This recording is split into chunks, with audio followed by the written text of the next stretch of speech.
Baby, keep smiling. You know the sun is shining. Baby, keep smiling. You know the sun is shining. Es que estoy más suelto, Pamela. Mire, tengo más. He practicado. Aquí encerrado en casa. Un baile. ¿Cómo está, Pamela? Mire, hemos vuelto el lunes aquí con Giles al Poder, abriendo la semana como corresponde con usted, Pamela. ¿Cómo ha estado? Bueno, siempre es una alegría encontrarme con usted y con nuestros telespectadores, Freddy, en Giles al Poder, pero la verdad es que la risa nos dura poco, la alegría, el baile nos dura poco, porque estamos ante un drama que tiene más de 500 años en realidad este drama, pero que sigue siendo de alguna manera un reflejo de una herida tan profunda en este país. Cuando estamos grabando este programa aún no sabemos si finalmente el gobierno va a responder a los 8 puntos del petitorio de estos mapuches en huelga de hambre, ¿cierto, Fred? Estuvieron más de 100 días en una huelga de hambre con ingesta de líquidos, y está por verse, por lo tanto, seguramente a la hora que ustedes nos están viendo, ya sabemos que lo que yo creo que es lo más probable es que el gobierno desgraciadamente no responda a estos 8 puntos y que por lo tanto tengamos el drama de que está el Machi Celestino Córdoba, que es una autoridad espiritual mapuche, pasando a una huelga seca que lo va a deteriorar probablemente en muy pocas horas, muy pocos días, y esto podría tener un desenlace dramático, que nos va a poner en una situación sumamente compleja a todo el país, no solamente a Gualmapu. Y por lo tanto, Freddy, mi intención es iniciar este espacio que tan generosamente usted ha compartido conmigo durante ya varios años, y donde el tema mapuche ha marcado algunos hitos en nuestro encuentro a través de la pantalla, Freddy. Sí, claro. Usted fue la primera que habló, ¿no? De Operación Huracán, y puso de la historia reciente que hemos estado juntos, Pamela, pero ha puesto, ¿no? La mirada donde el periodismo en general, no solamente la política, sino también el periodismo no ha profundizado, como que si también desde acá se tomara tribuna, pero también partido, ¿no? Por una posición y otra, ¿no? Eso es terrible en realidad lo que usted indica, Freddy, y tiene que ver con nuestra profesión, con nuestra querida profesión, y cómo se ejerce el periodismo, cuánta libertad de expresión existe realmente en Chile, y de qué manera se cumple este deber que tienen los medios de comunicación y los periodistas de informar. Y por esa razón, fíjese que hemos intentado poner en pantalla, ¿se acuerdan que alguna vez pusimos en pantalla una pizarra de la vergüenza, la llamamos en ese momento, que era la pizarra donde aparecían los rostros de todos los comuneros mapuches asesinados por el Estado, en definitiva, claro, durante todos los gobiernos desde el fin de la dictadura en adelante, no solamente el gobierno de Piñera, sino que también los gobiernos de la Concertación. Y hoy día hicimos un intento. Hoy día hicimos un intento por buscar aquellos rostros que los medios de comunicación no han mostrado en más de 100 días de huelga de hambre del Machi Celestino Córdoba, que estuvo acompañado en esta huelga de hambre por 27 comuneros mapuches presos, y luego se sumaron hace algunos días, ¿cierto?, los 11 presos de Lebu, también comuneros mapuches presos. Casi todos ellos juzgados por la ley antiterrorista, esta ley que tiene su origen en la dictadura. Hicimos el intento de buscar esos rostros que no los muestra la televisión, que sigue la televisión concentrada en lo que ocurre con la élite solamente. Y bueno, los que pudimos encontrar, porque hay que decir que no hay registros de prensa de estos rostros, los tenemos aquí y los estamos mostrando, para que al menos esos rostros que hemos podido encontrar aparezcan alguna vez en pantalla. Es increíble que hoy, cuando se definía si hay una huelga de hambre seca que puede llevar a la muerte al Machi Celestino Córdoba, los medios de comunicación siguen sin tratar el tema en sus noticieros, en sus titulares centrales, como correspondería. Bueno, Pamela, como usted lo dijo, ¿no? Estamos en Vía X, libre expresión, de ahí están los rostros que pudimos recabar, como no están todos, porque están invisibilizados, pero esos fueron los que queremos, a nombre de este puñado de huelguistas comuneros, también retratar, ¿no? Y simbolizar toda una lucha también ancestral que hay detrás y donde le ha ido peor, ¿no? A la causa mapuche precisamente desde que llegó la República, ¿no? Desde que Chile es independiente en adelante, no se han cumplido los tratados, desde el principio de nuestra República no se han cumplido los tratados que se firmaron, ¿no? Y aún así, peor aún, a partir del siglo XIX y a fines del siglo XIX, la represión y el despojo del pueblo mapuche fue creciendo. Y ahí están luchando este Machi Celestino Córdoba, que ya se ha vuelto un personaje a nivel nacional, a pesar de la falta de información de los medios de comunicación, ha logrado su figura, su imagen, su carisma, penetrar esta imposibilidad informativa, esta disparidad, esta desigualdad informativa que tiene el pueblo mapuche respecto de cualquier otra situación noticiosa a nivel nacional. Recordemos, Freddy, que al menos en 12 oportunidades se ha propuesto darle entidad constitucional al pueblo mapuche, y esos 12 proyectos de ley no han seguido adelante. Es decir, es evidente que la clase política toda no ha tenido la voluntad de escuchar las demandas que ha tenido durante 500 años el pueblo mapuche. Pamela, a propósito de eso, ¿no? Hay una gran oportunidad de repensar nuestra nación como no una totalidad de nación, sino que muchas naciones dentro de ella, ¿no? Conformando este gran país que es Chile, y para esa oportunidad está la Constitución, que deberíamos votar el 25 de octubre, ojalá así sea. Hoy día fue clave, ¿no? Para ver los protocolos de cómo tendría que ser ese plebiscito. Sabemos que hay voces que ya lo quieren chutear, que lo quieren cambiar, otras voces como la del senador Chaguán, que está diciendo que si no hay por lo menos la mitad de los votantes ilegítimos, en fin. Hay miedo también, me imagino, desde el rechazo de que esta votación sea muy, muy contraria a lo que ellos quieren, ¿no? A que se mantenga la Constitución de Pinochet. Pero a raíz de esto, le pregunto, ¿cómo está la oposición? ¿Cómo la ve usted ahí en el Congreso? ¿Ha sabido unirse ante esta posibilidad concreta de tener un plebiscito como se hizo el año 88? Yo creo que la clase política completa, en distintos niveles, se distancia nuevamente del sentido común, ese que pareció recuperar durante el trámite del retiro del 10%. ¿Ya? Sin embargo, rápidamente toda la clase política se distrae de esa capacidad de sintonizar con el sentido común, y particularmente la oposición. Hemos dicho en este mismo espacio que era esperable, era posible esperar que la oposición aprovechar el vuelito del retiro del 10%, ¿cierto?, para coordinarse mejor, para ser capaz de proponer una agenda, no solo en relación al plebiscito, sino que respecto a las demandas más urgentes de la ciudadanía. Y tenemos efectivamente hoy día al gobierno embarcado en una campaña del terror a todo nivel, ¿cierto?, para dificultar el plebiscito, que se efectúe el plebiscito el día 25 de octubre. Y la oposición apenas resistiendo, le diría yo, a este embate. ¿Ya? De alguna manera, este protagonismo que yo le anunciaba del presidente del CERVEL, Santa María, cada vez más vigencia. De alguna manera, él pone su cuerpo en medio de esta campaña del terror del gobierno y da tranquilidad a la ciudadanía, ordena a la clase política, ordena a la Comisión de Constitución de la Cámara y del Senado para que legislemos, corresponde con la profundidad que corresponde, o sea, pero muy rápidamente.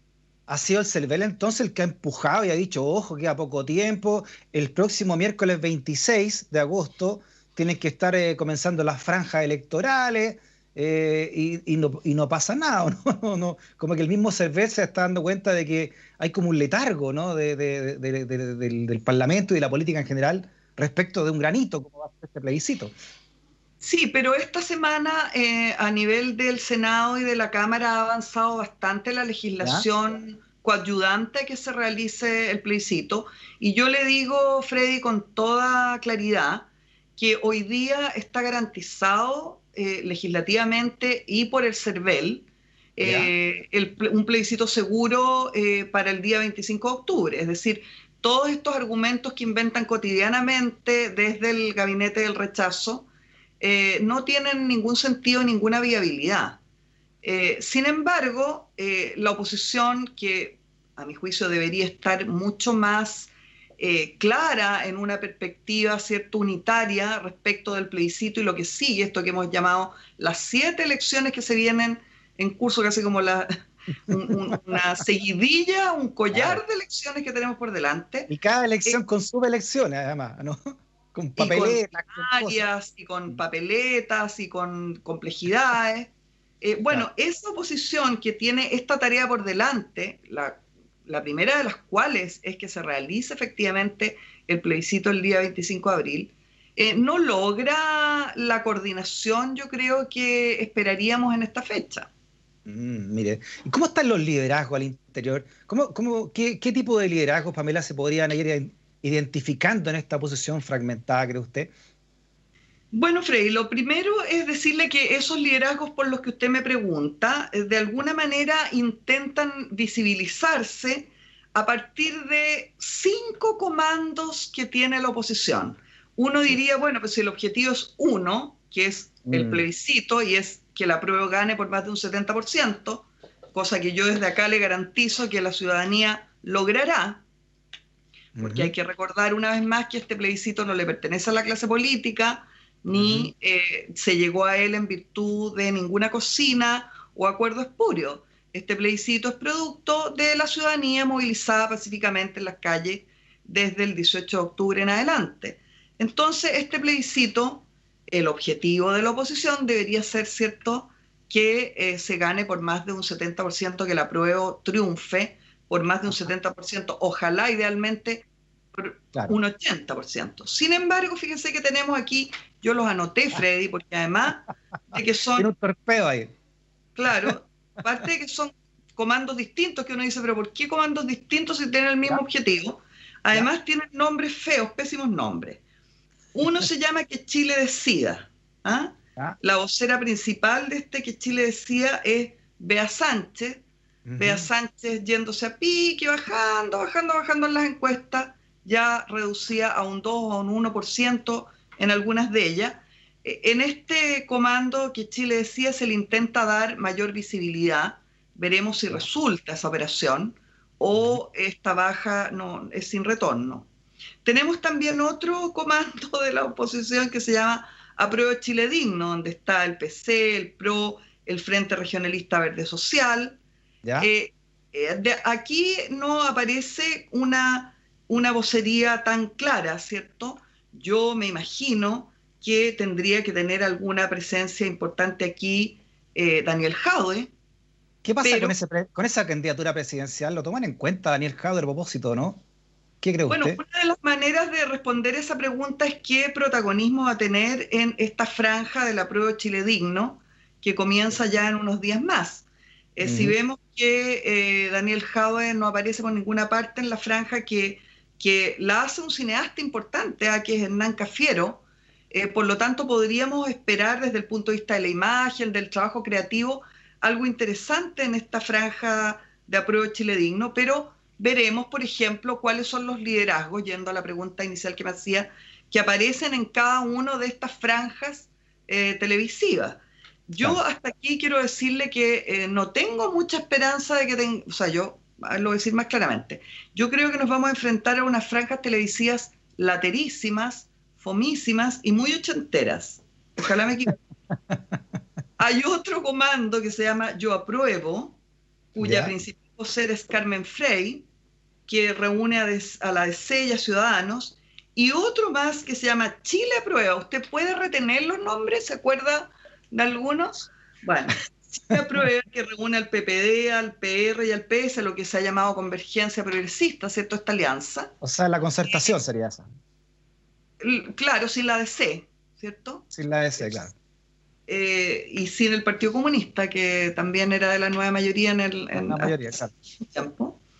Es decir, hay una dispersión en la oposición, en que intentan coordinar estos comandos sin conseguirlo. Y a partir de esto veremos en esta franja, será un primer momento para poder percibir cuáles son los liderazgos que aparecen hoy día en una oposición, que justamente yo creo que uno de los problemas graves que tiene es la ausencia de liderazgo. Sí. ¿Qué pasa con ella? Chile, la alegría ya viene, el no, eso ya no, no hay ese tipo de unión ya, ¿no? Hasta aquí parece que el estado de ánimo no es el de ese momento, es un poquito más disperso. Sí. Y si bien se han hecho Zoom en que intentan coordinarse estos comandos, hasta aquí la coordinación es bastante leve. Y Ya. eso hace entonces que pudiéramos revisar qué está pasando con algunos de los liderazgos posibles en esta oposición. Las figuras, por lo menos que se suponía, ¿no? Al menos iban a enfrentar este nuevo Chile, o este cambio, ¿no? ¿Qué ha pasado con ellos, Pamela?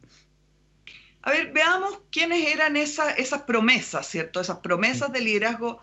Yo creo que un nombre importantísimo es quien obtuvo la mayoría parlamentaria por lejos en la última elección parlamentaria, que es Giorgio Jackson. Sin duda una figura emergente en ese momento. Sin embargo, hoy día Giorgio Jackson nos deja la sensación de que va de salida, porque efectivamente va de salida. Él mismo ha dicho que una vez que termine este periodo parlamentario no se va a repostular como diputado. Otros en el Frente Amplio han inventado subterfugios frente a esta promesa que hicieron todos los parlamentarios del Frente Amplio, que era no repostularse en cargos parlamentarios. Sin embargo, tenemos otros casos que están viendo, les ha crecido el diente con la senatorial, digamos, y entonces ahí habría un subterfugio, ¿cierto? Que no van a la parlamentaria, pero sí van a la senatorial, que lo que yo creo que entendía la ciudadanía es que si no se repostulaban, no se repostulaban en ningún cargo. Podría ser el caso de Boric, por ejemplo. Por ejemplo, claro. En el caso de Giorgio Jackson, él no tiene la edad, entonces ni siquiera puede plantearse la posibilidad de no cumplir su promesa, porque no tiene edad para presentarse a senador. Pero además de eso, y quizás más importante, no tiene la edad todavía para postular a la presidencial. ¿Qué quiere decir esto? Que necesita imperiosamente que otra persona asuma la candidatura presidencial por el Frente Amplio, como se ha dicho alguna vez, para guardarle el hueco. Ya, perfecto. ¿Y qué pasa, por ejemplo? Ya, y usted ve a Beatriz Sánchez desinflada esa candidatura pensando en una segunda opción presidencial. O sea, ¿cómo lo ve usted? No es que yo la vea desinflada. Las encuestas, que tienen la credibilidad muy relativa que tienen las encuestas, todas la muestran a la baja respecto de la tremenda proyección. Recordemos que Beatriz Sánchez representó nada menos que el 21% de la votación en la elección presidencial pasada, es decir, una potencia importante, algo muy parecido a lo que años antes había significado Marcos Enríquez Ominami, ¿cierto? Un porcentaje casi idéntico, y amparó además a una cantidad importante de parlamentarios que no los conocía nadie y que seguramente jamás habrían llegado al Parlamento si no hubiera sido por el paraguas de Beatriz Sánchez. Sin embargo, 2 años y medio después la situación es distinta. Beatriz Sánchez está, sobre todo después del 18 de octubre, usted recuerda que fue funada en la calle Beatriz Sánchez, está un poco alejada de la popularidad por el momento. Una posibilidad de reponerla en esta vocería del comando que Chile decida. Veremos lo que sucede ahí. Pamela, le propongo un ejercicio. A ver. Aquí la pongo a prueba. A prueba de Giles. Oiga, lo que pasa es que, mire, la próxima elección presidencial, si todo sigue como corresponde, deberá ser a fines del próximo año. O sea, que a 1 año y algo, ¿no? 15 meses. Claro, ¿cómo estaba el panorama en la elección presidencial anterior, 15 meses antes de ese triunfo de Piñera? ¿Cómo era el panorama? Es muy interesante lo que usted plantea, tanto así que tengo otro torpedo. Mire, nunca la pillo. Es interesante ver cómo estaba la situación en la elección anterior, 15 meses antes. Y yo le puedo contar, por ejemplo, aquí tengo los datos de la CEP del 19 de agosto del 2016, en que Piñera tenía 14%. 14%. Piñera, que después fue elegido presidente en la segunda vuelta, ¿cierto? Lagos en ese minuto tenía un 5%. O sea, era el candidato de la oposición más probable, Ricardo Lagos, 15 meses antes de la elección presidencial anterior. En agosto, en la misma fecha que estamos nosotros, pero respecto de la elección anterior. Mire. Fíjese usted que Meo tenía la tercera opción junto con Farcas, o yo le diría que la segunda opción desde la oposición, porque ambos tenían 3%, es decir, estaban en competencia para la elección presidencial el 19 de agosto del 2016, Piñera con un 14%, Lagos con un 5%, Meo con un 3%, Osandón con un 2%, y aparecía Guillier. Guillier aparecía con un 1%, 15 meses antes. Mire, no me acordaba de ese dato, mire qué interesante. Que 1%. Fue finalmente, ¿cierto?, quien representó a gran parte de la oposición o a lo que era la nueva mayoría como candidato presidencial. ¿Qué podría concluir uno de estos números, Freddy? Para empezar, que alguien que a 15 meses de la elección próxima tiene un 1%, perfectamente puede pensar en ser el candidato de una elección importante. Usted va por los 3-4, ¿no? Mire, es que eso se lo voy a contar después. Pero déjeme decirle antes que también tengo aquí una encuesta que no la puedo nombrar porque usted le... ¿Ya? No. Innombrable. Le viene una cosa. Bueno, pero déjeme decirle que en la CADEM del 5 de agosto del 2016, Piñera marcaba 14 puntos. En ese puro mes la CADEM lo hizo subir a 23 puntos. Esas cosas curiosas que tiene la CADEM. A fines de agosto ya marcaba 23, o sea, tuvo una subida impactante. Lagos con 5 puntos, Osandón con 4 puntos, Farcas con 3 puntos, Meo con 2 y Guillier también con un 1%. ¿Ya? ¿Y Beatriz Sánchez no aparecía ahí? ¿Beatriz Sánchez no aparecía? ¿Perdón? ¿Pamela Beatriz Sánchez no aparecía ahí? No existía Beatriz Sánchez. No existía aún Beatriz Sánchez. En agosto del 2015 todavía no aparecía en las encuestas. Qué buen ejercicio está haciendo, Ya estaba para una primaria, ¿cierto? Ya estaba compitiendo con Mayol, ¿se acuerda usted? Para la primaria del Frente Amplio. Sin embargo, no aparecía, simplemente no figuraba, ¿ya? Ni en la CEP ni en la En la DIMAR, déjeme decirle que Piñera tenía 18, esto el 4 de agosto del 2016, Guillier 5 era el que le daba más porcentaje a 15 meses de la elección, Lagos 5, Meo 3, Osandón 2.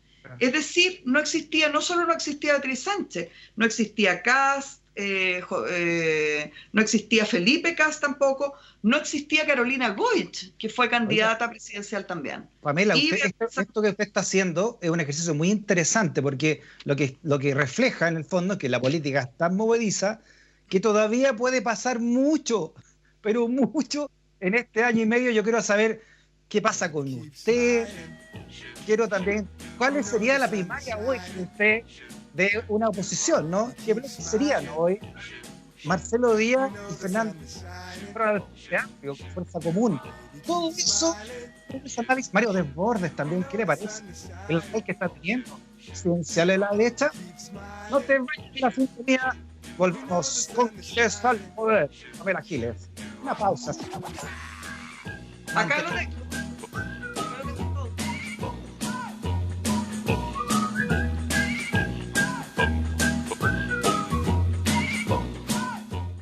Baby, keep smiling. You know the sun is shining. Baby, keep smiling. Ya, Pamela, hay mucho que decir, hay mucho que analizar. Vámonos al tiro con esto que me encantó esto que trajera lo mismo que ocurría 15 meses antes de la elección donde triunfó Piñera. Impresionante, uno no se acuerda de esas cosas. No existía Beatriz Sánchez. Claro, entonces cuando tenía 1%.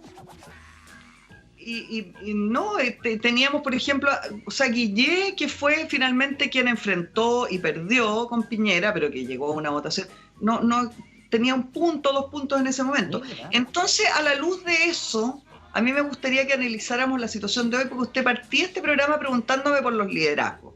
Entonces, veamos cuáles son los liderazgos que aparecen en las encuestas, que es un instrumento, no el único, ya, pero es un instrumento. Claro. Y tenemos que decir que, por ejemplo, Criteria, para no volver a mencionarle la academia que a usted no le gusta, que hoy día salió efectivamente una que más o menos confirma estos números. Criteria de julio, de ahora mismo, ¿a quiénes tenemos? Tenemos a Lavín con 12%, que podría haber sido el Piñera de las encuestas que le di antes, ¿cierto? Que aparecía con entre 14 y 18. Ya tenemos a Lavín con 12, o sea, Lavín mucho peor aspectado 15 meses antes de la elección que Piñera respecto de su elección, ¿ya? Sí. Tenemos a Jadwe en la Criteria con 12%. Oye, tiene harto Jadwe, pues. Pero mucho, y subiendo. Mucho. José Antonio Cast, 6%. Ya, lo que tenía Lago. Tiene José Antonio Cast, ahí a la White, está asomadito, ¿cierto? Parisi con 5%, que es este personaje curioso que aparece. Es muy raro, eso es muy raro, Pamela. Es como de Dark esa cuestión de Parisi, no se entiende. Tenemos acá a una señora que no aparece nunca en ningún matinal, ¿ya? Que se niegan a ponerla en la academia, pero que aparece insistentemente en las encuestas, en la última Criteria con 2%, que se llama una señora Giles. Una señora... ¿Qué tal, Pamela Giles, usted? Anciana Giles. Y tenemos a Mario Desbordes, que repite con un 2%. Mario Desbordes comenzó a aparecer en las encuestas recién hace 1 mes y medio, ¿ya? A propósito del retiro. En las encuestas presidenciales empieza a aparecer Mario Desbordes y está en la Criteria de julio con un 2%. Y quiero analizar también, decirle los datos de la Tú Influyes de julio, para que veamos cómo está la situación de liderazgo. ¿Quiénes reconoce la gente? Reconoce en la Tú Influyes de julio a Jadwe con un 15%. Por primera vez una encuesta lo pone por sobre Lavín, y esa es Tú Influyes. Lavín con un 14%, José Antonio Cast con un 5%, ahí a la White, Cast, y Sánchez aparece aquí con un 3%. Ya. Y una señora aquí que no aparece nunca en ningún matinal, que está tranquila en el Congreso, que nos falta la sesión, y que nadie la ha proclamado candidata a la presidencia, pero aparece aquí esta señora de nuevo, Giles, con un 3%. ¿Qué hace aquí esta anciana? No se entiende por qué aparece aquí en las presidenciales. Bueno, y Guillé con un 2%. 2%. ¿Nota algo? Mire, yo creo que, a ver, si me lo dice, está mucho más primero que está más repartido el naipe, está mucho más abierto el naipe respecto de las candidaturas de hace no sé cuántos años ya han pasado, ¿no? 15 meses antes de las anteriores presidenciales. Creo que está mucho más abierto todo lo que está ocurriendo. Y además, me sorprende la votación altísima que tiene Jadwe, teniendo en cuenta que el que tenía más de la izquierda entre comillas, por supuesto, era Ricardo Lagos, ¿no? Eso, digamos, como liderazgo más fuerte de uno y otro lado. Y segundo, que usted podría hacer candidatura perfectamente, ¿no? Si tiene 3 puntitos. Diana, que aparece aquí, ¿por qué esta mujer? Si esta mujer no aparece en ningún matinal, nadie la ha proclamado, ¿qué hace apareciendo en las encuestas? Una tal Giles, inexplicable. Bueno, efectivamente, Freddy, yo encuentro que usted hace referencia al principal dato de estas encuestas, que es que hace mucho tiempo, como 3 elecciones hacia atrás, que si quiere le traigo las cifras en una próxima oportunidad, no teníamos un candidato desde la oposición, desde la izquierda, digamos, desde la no derecha, lo vamos a decir porque ya no sé cómo decir, tan disparado como Jadwe. Sí, que es además un proceso que ocurre muy recientemente, ocurre en un mes. En 1 mes y medio Jadwe se dispara, ¿ya? No es algo que haya sucedido, por ejemplo, relativo al estallido social, que quizás uno podría haber esperado que en esas fechas y en ese contexto se disparara Jadwe. Jadwe comienza a crecer en las encuestas hace 2 meses o 3 meses, ¿ya? ¿Qué representa, cree usted, Pamela, sí. como también se lo pregunto como periodista también, y bueno, experta en política como periodista también, ¿qué representa Jadwe entonces? Porque no es por el arrastre del Partido Comunista esto, no es por la figura de él puntualmente. ¿Qué representa en este contexto de pandemia, de estallido social, de nuevo Chile, de crisis de las instituciones, de legitimidad de las instituciones también? Freddy, no tengo la más peregrina idea de qué significa, pero lo único que le puedo asegurar es que significa algo súper importante, a lo cual en realidad tendría que ponerle ojo todos los liderazgos de la oposición, porque lo que no cabe duda es que estamos frente a un fenómeno extraño, que no es común en la política, ¿ya? Sí. Un fenómeno en el cual todavía no tenemos idea de lo que puede pasar. Puede que Jadwe se estanque en los 15 puntos y empiece a bajar y ahí se quede. Claro. Pero ¿qué pasa si no? Exacto. Es que ¿sabes lo que tiene Jadwe además? Que bueno, además que ha demostrado hechos con su comuna, una comuna de las más populares de Santiago, como es Recoleta, tiene esa cosa que dice la abuelita, que no, esta cosa no se compra ni se venden en la farmacia, mijito, ¿no? Que es carisma, ¿no? Es carismático Jadwe. Y algo que también hace mucha falta dentro, en general, dentro de estos grandes liderazgos, ¿no? ¿Quiénes podrían hacerle sombra? ¿Cómo podría ser entonces hoy día una primaria de la oposición? ¿Cómo se agruparían estas primarias hoy, si fuera este domingo? Bueno, ante la imposibilidad aparente inicial, ¿cierto?, de que hubiera una primaria de toda la oposición, recuerde usted que frente a este crecimiento de Jadwe, la verdad es que lo menos que le han puesto es mala cara desde otros sectores de la oposición. Han dicho que es impresentable que te haga una candidatura, que es de pésimo gusto, o sea, le han dicho de todo. Entonces no parece muy posible, no me puedo imaginar, aunque haga un esfuerzo mental, una primaria, por ejemplo, entre Heraldo Muñoz, que no marca nada en las encuestas, pero que ha dicho que está disponible. Claro. Montes, que tampoco existe en las encuestas, pero que los socialistas o un sector de los socialistas tendrían interés. ¿No? A Monte, así como ya, pues dale, a Monte, ese sector como de concertación, ¿no? PS Concertación. Claro, y yo misma le he dicho a usted que a mí me parece que sería una persona que tiene todas las condiciones para ser un candidato, ¿ya? Uh-huh. Pero no me lo puedo imaginar en una primaria con Jadwe. Entonces habría que pensar a quién me imagino en una primaria con Jadwe. Ah, ya, buena. Ya. Como usted sabe que a mí me gusta siempre en este espacio sorprenderlo con noticiones que yo los digo así, chiquititas, pero después con el correr de los días se transforma. Bueno, jamás desmentida. Ya, pero esto no es una información, esto es más bien una opinión. ¿Ah? Perfecto. Yo creo que es previsible que Meo, que tampoco está marcando nada en las encuestas, vaya a una primaria con Jadwe, ¿cierto? Pertenecen a la misma coalición, con el Partido Comunista, han estado trabajando juntos, sería como que caería. Pero una primaria necesita más de 2 personas, sobre todo en la obviedad de Meo Jadwe, que es casi como que Meo está de palo blanco ahí en esa primaria.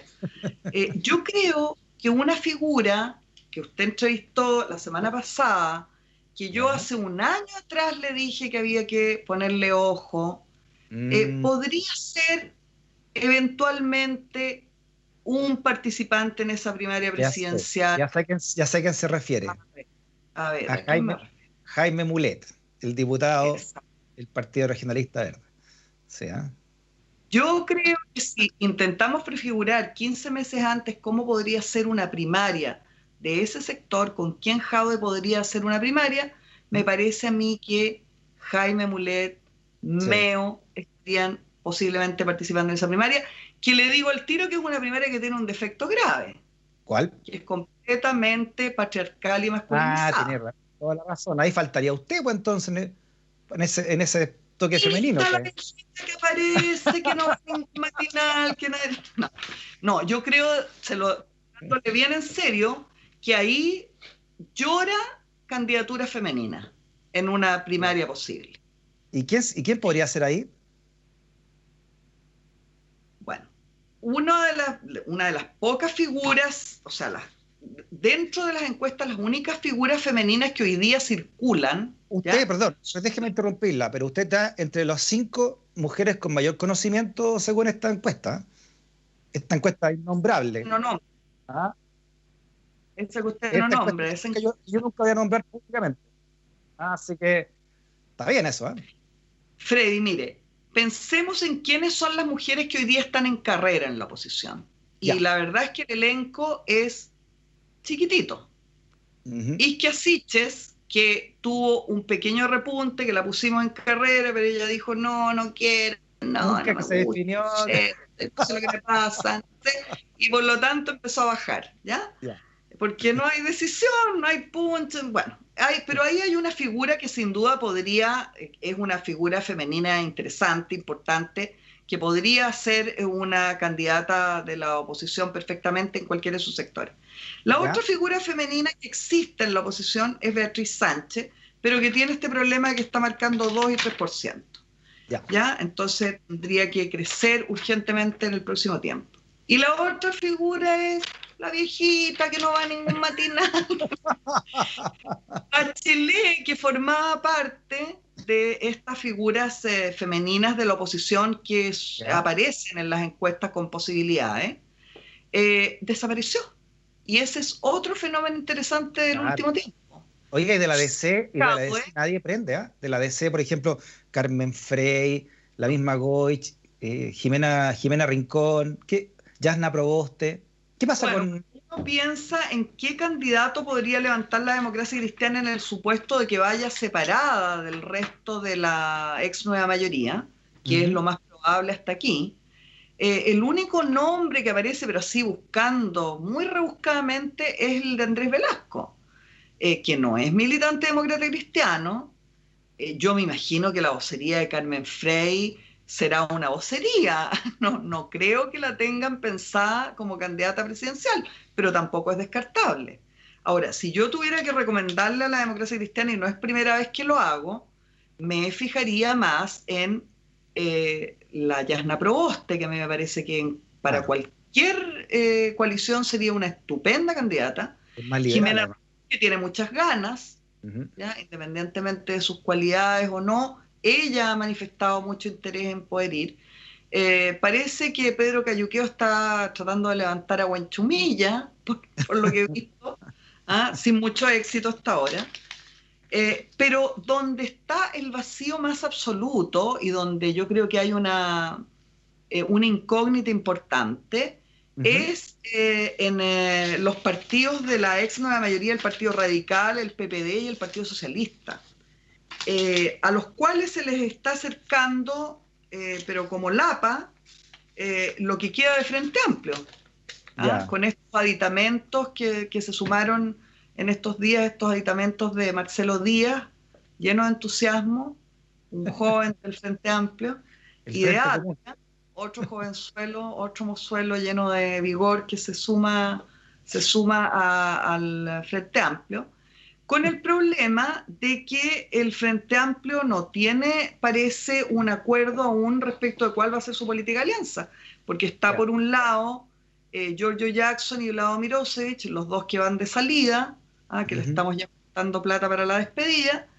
Le vamos a hacer una despedida seguramente en algún lugar cuando se pueda. Ellos están con muchitas ganas de unirse a como dé lugar a la ex Concertación, a los partidos de la nueva mayoría. Y no así otros dos sectores del mismo Frente Amplio que son comunes particularmente y Convergencia, que no ven de la misma manera este intento por unirse a la... O sea, por hacer exactamente lo que dijeron que nunca harían, que es convertirse en una especie de apósito de la ex... O sea, en resumen, un charquicán. O sea, estamos todavía lejos de la unidad deseada. Pucha, bueno, falta harto todavía, pero veamos qué va a pasar. Y en la derecha, ¿cómo se ven las cosas? ¿Cómo se ven las candidaturas, las precandidaturas ahora con Osandón, con problemas importantes? El mismo 26 de agosto va a ser la audiencia por presunto tráfico de influencia contra el senador Osandón. Se metió el Consejo de Defensa del Estado, pero también Mario Desbordes está marcando mucha diferencia, ¿no?, en su rol de ministro de Defensa, aceptó, ¿no? Darle una charla, una audiencia a Rafael Harvey, al ex capitán, por caso que denunció caso de corrupción en el ejército. Espina no lo quiso recibir. Yo creo que ¿no? el liderazgo, ¿Cómo lo ve usted? Yo creo que en los liderazgos, en las posibilidades presidenciales de la derecha, pasa que, primero, Lavín estancado, tal cual se lo adelanté yo aquí, lo conversamos, yo le dije, esto de meterse en el último minuto en el retiro del 10%, pero no haberse jugado, le va a costar caro a Lavín. Ya no puede crecer, el conocimiento al menos, ya es un gallo muy conocido ya. O sea, archiconocido y que está en el 2%, y yo le dije, se va a estancar. Lavín, pues, ¿qué más conocido va a ser? Uno prende la tele y sale Lavín. Entonces, cuando hay un personaje así que está a toda hora y que no sube el 12%, tenemos un problema grave. Pero se agregan dos elementos en la derecha que son interesantes por distintas razones. Un elemento es el alcalde Carter, que se autoproclama candidato presidencial. En y este que programa. En su programa, ¿cierto? Y después lo reitera, que también aparece de noche y de mañanita en los matinales, y crecientemente, pero que es muy mirado en menos en la derecha, muy despreciado, le diría yo, por la derecha tradicional o la derecha dura, pero que yo creo que aporta algo que alguna vez podemos reflexionarlo quizás con mayor profundidad, y es que Rodolfo Carter maneja muy bien los medios de comunicación, tiene una llegada al mundo popular que Lavín no tiene, llega a sectores que la derecha normalmente no cubre, y además trabaja consigo mismo, y esto es polémico, pero lo voy a decir así, como un personaje de farándula. Rodolfo Carter para el mundo popular es un personaje de farándula. Interesa lo que hace, cómo piensa, es distinto a todo, y eso a mí me parece que lo hace un personaje muy interesante y que probablemente puede tener un crecimiento importante en el próximo tiempo. Ya. Y el otro elemento es el elemento desbordes, que también le dije aquí, y me cito a mí misma porque las viejitas ya tenemos un deterioro, entonces yo le dije que no necesariamente habíamos perdido Desbordes cuando estábamos todos los viudos, ¿cierto? Porque se había ido al gabinete y sentía que lo habían desactivado. Y yo misma le decía que tenía también la posibilidad de recibir a Harvey, de desratizar, ¿cierto? De crear una sola... Pamela, todo el mundo decía que lo habían llevado para matarlo políticamente, para callarlo. Usted dijo, ojo, Mario Desbordes puede tener una oportunidad de hacer algo importante en las Fuerzas Armadas. Incluso le dije más, le dije, pudiera Mario Desbordes tener el plan de tener justamente este puesto en el gabinete como el lugar para saltar definitivamente a la presidencial. Mire, ¿quiere ver cómo se lo decía eso? Exactamente, así le decía. Yo he tendido a pensar que todo este cambio de gabinete de alguna manera presidencializa la discusión nacional. ¿ya? Mira. Ya. Y que si hasta hace algunos meses las expectativas de Mario Desbordes hacia, por ejemplo, una candidatura presidencial podían darse mejor desde el Parlamento, yo creo que existe la posibilidad de que en su evaluación, en la evaluación de Mario Desbordes, esté el que una posible carrera presidencial pudiera estar mejor expectada desde el gabinete, desde donde además en este minuto hay una discusión sobre la legalidad de que un ministro tuviera que salir antes, por ejemplo, de una primaria de la derecha del gobierno. Un ministro estaría facultado para permanecer en el gobierno hasta después de una primaria. Estamos hablando de la primaria presidencial de la derecha, ¿cierto? Claro. Donde hasta ahora supuestamente concurrirían Lavín, eventualmente Osandón, que está bastante complicado por problema legal que tiene con su primo, el señor Balmaceda, un alcalde de Pirque. Sí. Chaguán, que ha manifestado interés, ¿cierto? Y yo creo que pudiera estar eventualmente dentro de las posibilidades que se plantea Mario Desbordes, esa posibilidad desde ese ministerio. Recuerde usted que fue el ministerio en el cual Michelle Bachelet se subió arriba de un tanque y se convirtió en ese mismo acto en presidenciable. Pamela, toda la razón, o sea, el tanque de desbordes podría ser esta limpieza de las Fuerzas Armadas, ¿no? Exacto, y puede ser también el que es un garante del rol de las Fuerzas Armadas en el plebiscito, en una medida muy importante. Sobre todo ese día vamos a ver el rol de Desbordes como ministro de Defensa, porque de él depende que no haya ningún incidente en que esté implicada Fuerzas Armadas de manera, pues, reprimiendo, por ejemplo, y al contrario, claro, que cumplan su función de cuidar el plebiscito y de garantizar el plebiscito, y que en definitiva, en una medida importante, colaboren a que el apruebo gane por más de un 70% el 25 de octubre, nada menos que él lo hubiera dicho. Exacto, pero hay que ver también al ministro de Defensa en el escenario de una crisis social, como podría ser manifestaciones en contra de este gobierno como las que vivimos en octubre, ¿no? Una vez que se acabe esta pandemia que todos queremos que se vaya luego, ¿no? Y se pueda salir nuevamente a las calles, ahí habría que ver cómo se podría comportar bajo un régimen de excepción el ministro de Defensa. Por cierto, pero yo creo que no es aventurado entonces a 15 meses de la elección presidencial, igual como prefiguramos cómo podría ser una primaria de Jadwe, cómo podrían ser las primarias dentro de la oposición, que probablemente van a ser 3 o 4 primarias que pudiera haber. Tampoco es impensable a 15 meses imaginar una primaria de la derecha en que estuviera Joaquín Lavín, estancado hasta ahora en los 12 puntos, Desbordes, que vamos a ver si sigue creciendo, Carter, o Sandón, si es que supera sus problemas, ¿cierto?, que tiene en este momento con los tribunales de justicia, Felipe Kast, ¿ya? Probablemente ellos pudieran ser los candidatos a una primaria de la derecha. ¿Nota algo en esa primaria, Freddy? Falta la extrema derecha. La UDI se iría con Lavín o se iría con Kast, por ejemplo. Me parece raro, pero también son puros hombres. Patriarcal y masculinizado. ¿Y qué mujeres hay? Tiempo, Freddy, en un tiempo donde la gente quiere votar calzón. Claro, exacto. O sea, en un tiempo donde mujer significa mucho, ¿ya? Simbólica y electoralmente. Tenemos primarias tremendamente patriarcales y masculinizadas. Yo creo que en el próximo tiempo va a haber una intervención de la ciudadanía para que eso no sea así.